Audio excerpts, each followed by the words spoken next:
What if malaman mo kung hanggang kailan na lang yung buhay mo? Nagkaroon ako ng isang discussion noon sa aking advisory class na tinuturuan sa high school. Pinagawa ko sila ng activity because we are talking about the value and the brevity of life. Yung halaga at yung shortness ng buhay na meron ng isang tao. Because we know that life is short and it is shorter than we think it is. So sabi ko sa kanila, itong activity na to is just an activity. Pero try to imagine yourself.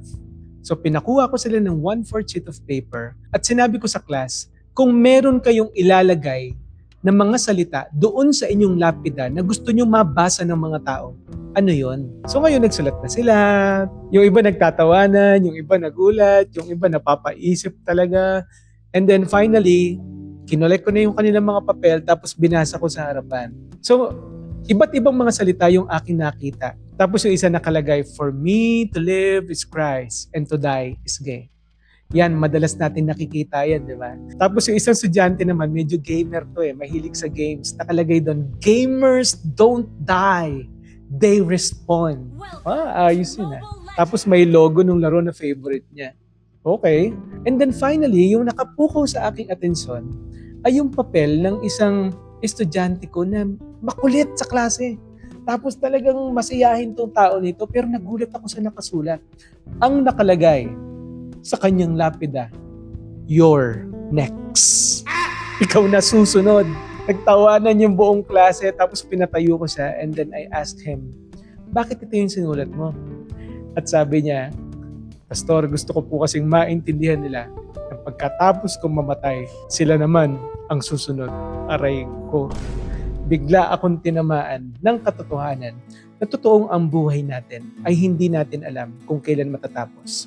In fact, ang sabi ng James chapter 4 verse 14, for what is your life?